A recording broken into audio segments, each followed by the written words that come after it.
یوم عالم محمد مر نہیں سکتا. تو بہت سی چیزیں تھیں کہ جو وہاں سے نقل ہوئی کسی اور کے نام سے, بہت سی اس طرح دوسروں کے کھاتے میں چلی گئی. بات یہاں پر کسی کا نام آئے نہ آئے, سلسلہ پہنچے گا رسول اللہ تک. اور علی کا مقصد بھی یہی تھا کہ مجھے مانو یا نہ مانو, جب تک میرا آخری بیٹا زندہ ہے میں اشہد ان محمد رسول اللہ اذان سے نکلنے نہیں. کسی اور کا نام نہیں آ سکتا تھا, کسی اور کا نام نہیں آ سکتا تھا. تو دیکھیے ختم ہو رہی ہے بات, اور آپ تک پیغام پہنچ گیا کہ یہ جتنی مجالس ہے اس کی بنیاد بھی میرے چھوٹے امام نے رکھی. جتنی مجالس آج تک ہو رہی ہیں اس کو مضبوط بنایا میرے چھٹے امام. اور جب آپ پڑھیں گے 23 یورپین دانشوروں کی تحقیق, مغز متفکر جہان شیعہ, اس میں سے ایک مستشرق, ایک یورپین مفکر ہے, اس نے جو مضمون لکھا تو امام کے تہذیبی شعور پر مضمون لکھا. اس نے کہا کہ جعفر صادق کا جو تہذیبی شعور تھا وہ کتنا پختہ تھا, اور کہا ایسا تہذیبی شعور میں نے دیکھا نہیں. اس نے کہا کہ ان کا تہذیبی شعور یہ تھا کہ ان کے پاس ایک فکر تھی جسے فکر معصوم کہتے ہیں, جسے فکر قرآن کہتے ہیں, جسے فکر رسول کہتے ہیں, جسے فکر علی کہتے ہیں. انہوں نے کہا کہ یہ فکر ختم ہو رہی ہے بات, اور خدا آپ سب کو اپنے حفظ و امان میں رکھے, اور چادر چہرہ کے سائے میں رکھے, اور خدا آپ کو اس آئی کی وبا سے بنا سے محفوظ رکھے. کہا کہ ان کے ذہن میں یہ بات تھی کہ اس مکتب کو, اس نظریے کو, اس عقیدے کو بچانے کے اگر کسی مستحکم فوج کا سہارا دیا گیا, اگر کوئی فوج بنائی گئی کہ اس نظریے کو کی حفاظت کو فوج کرے, تو کہا کہ امام صادق کے ذہن میں یہ بات تھی کہ اگر فوج کے ذمہ یہ کام لگایا گیا کہ اس مکتب کی, اس عقیدے کی, اس تہذیب کی حفاظت کرو, تو ہو سکتا ہے کہ آگے جا کے اس فوج سے زیادہ کوئی مضبوط فوج آ جائے, اور وہ مضبوط فوج اس فوج کو ہرا دے. تو جب فوج ہارے گی عقیدہ ہار جائے گا, فوج ہارے گی نظریہ ہار جائے گا, فوج ہارے گی تہذیب ہار جائے گا, فوج ہارے گی علم ہار جائے گا. اس لیے کہ علم, تہذیب, نظریہ, عقیدہ, مکتب کی حفاظت فوج کے ذمہ, اور جب فوج ہار جائے گی تو علم, تہذیب, مکتب, نظریہ, تہذیب سب ہٹ جائے گا. کہا کہ ذہن میں یہ تھا کہ ہمارے مکتب کی حفاظت کسی فوج کے ذمہ نہیں کرنا. کہا کہ اس تہذیب کی حفاظت کسی ایسی تہذیب ہی کے ذمہ کر دی جائے کہ وہ تہذیب جسموں پہ نہیں, قلوب پر, روح پر, نفس پر حملہ کرے, اور اس نفس کو, قلب کو, روح کو اپنے قبضے میں کر لے. اور جب قلب, روح اور نفس قبضے میں آ جائے گی تو اس قلب تک, اس روح تک, اس نفس تک وہ عقیدہ بھی پہنچ جائے گا, وہ تہذیب بھی پہنچ جائے گی. تو کہا جعفر صادق نے عقیدے کی حفاظت کے لیے کسی فوج کی بنیاد نہیں رکھی بلکہ مجلس حسین کی بنیاد.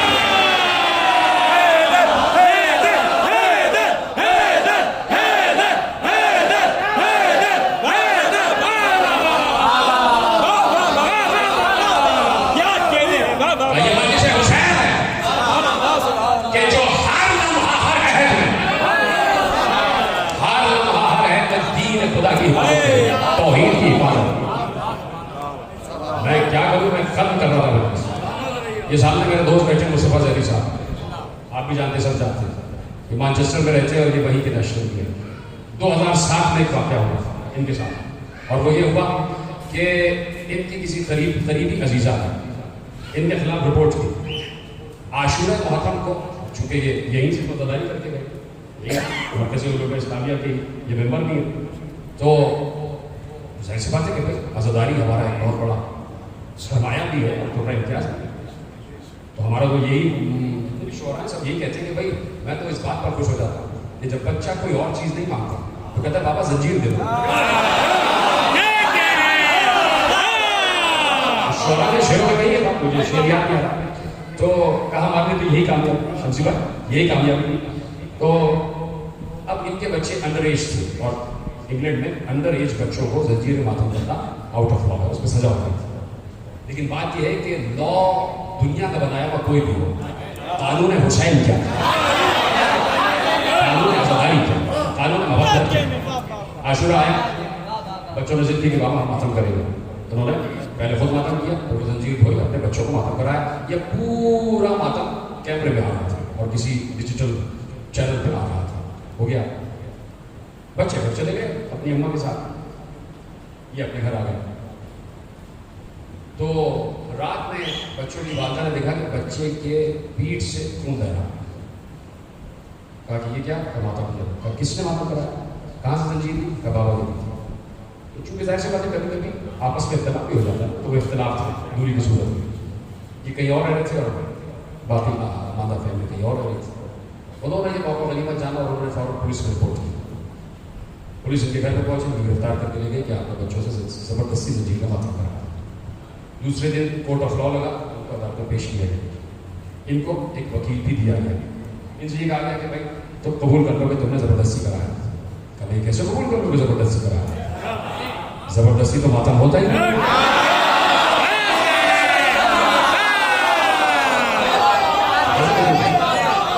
ان کو بہت آفر ملی, ہزاروں پاؤنڈس کے آفر ہوئی, لیکن انہوں نے قبول نہیں کیا. وکیل دیا گیا اور وکیل بہت سیدھا سیدھا وکیل تھا. انہوں نے بتایا, اب یہ بات ہوئی کہ آئے ہوئے تھے تو 2007 کا بات ہے, تو سیدھا سیدھا وکیل تھا اور وکیل بھی وہاں کی بار کاؤنسل کا صدر تھا. 65-70 سال اس کی عمر, انگریز تھا. اس نے کہا پریشان ہو, میں یہ چیزیں دیکھتا ہوں. جوری بیٹھ گئی, 18 ممبران پر مشتمل جوری تھی, جس میں 8 مرد تھے 10 عورتیں, اور پورا کیس 9 مہینے تک چلا. پوری ڈیٹیل لی گئی, یہ زنجیر کا مطلب ہے کیا, اور یہ کیا ہے, یہ کیا ہے, یہ کیا ہے. اور وہ زنجیر بھی جوری کے ہر ممبر کو دکھائی گئی. تو سب کہہ رہے تھے کہ اتنی شارپ نائف, اتنی شارپ نائف. نہیں, تم نے غلطی کی ہے. فیصلے کا دن آیا, جوری نے ان کے خلاف فیصلہ دیا. ٹھیک ہے, جوری نے فیصلہ ان کے خلاف دے دیا. اس سے پہلے چلیے یہ بات روکتا ہوں. جوری نے ان کے خلاف فیصلہ دیا, توجہ ہے میری جانب, ابھی نوخانی ہوگی, شادمہ رضا صاحب وہاں پڑھیں گے, میری طرف دیکھ رہے گا. جوری نے ان کے خلاف فیصلہ دے دیا. اتنے دن جج بھی مطالعہ کرتا رہا پورے کیس کا. جوری نے کہا کم از کم ان کی سزا 5 سال ہونی چاہیے, 5 سال جیل میں, کم از کم 5 سال سال. جج نے کہا اب آپ نے فیصلہ دے دیا, میری باری فیصلہ دے دیا. جج نے کہا میں نے 9 مہینے کیس اسٹڈی کیا, میں اس نتیجے پر پہنچا ہوں کہ یہ جس کو ماتم کہتے ہیں وہ زبردستی نہیں کرایا جا سکتا.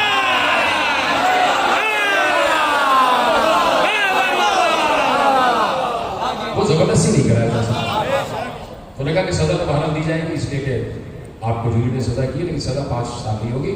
بس آپ 26 ہفتے 26 ویکس اپنے بچوں سے زنجیر کا ماتم کا نہیں کریں گے. انہوں نے کہا 26 ہفتے ہیں, 27ویں ہفتے کہہ دیں. اب بات جس کی وجہ آپ کو ذہن آتی ہے, یہ مجلس کیا ہے؟ سامنے بیٹھے ہیں اور آپ ان سے گواہی دیجیے گا, مجلس کیا ہے؟ ایک خاتون وکیل جو اس کو اسسٹ کر رہی تھی, وہ بھی انگریز تھی. اس نے کہا مجھے بتاؤ کہ کربلا کیا ہے, پورا کیس اسٹڈی کرنا چاہتا ہوں, یہ ہے کیا, یہ مجلس کیا ہے؟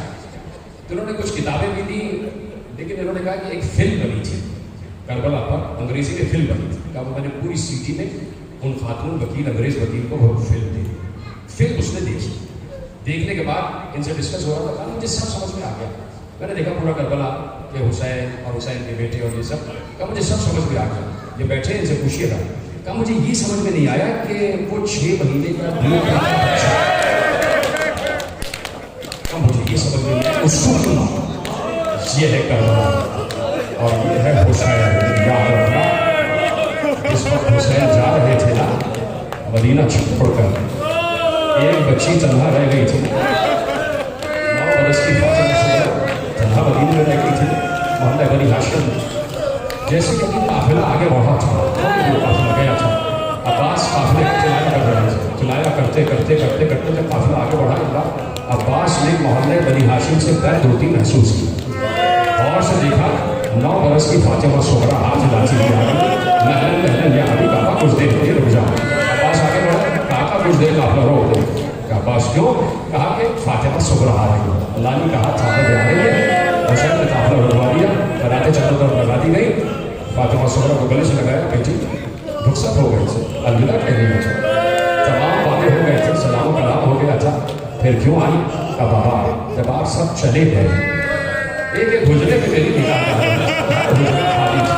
وہ بھیا ہمیں اوپر کا حجرا, وہ محمد کے حجرا, وہ قاسم کا حجرا, وہ چچا عباس کا حجرا, وہ آپ کا حجرا, وہ اہل حرم کے حجرے. اور بھائی بابا نگاہ موڑتے موڑتے جیسے دالان پر گئی, مجھے یاد آ گیا دالان میں بھیا بھی اصغر کا جھولا رہا ہے.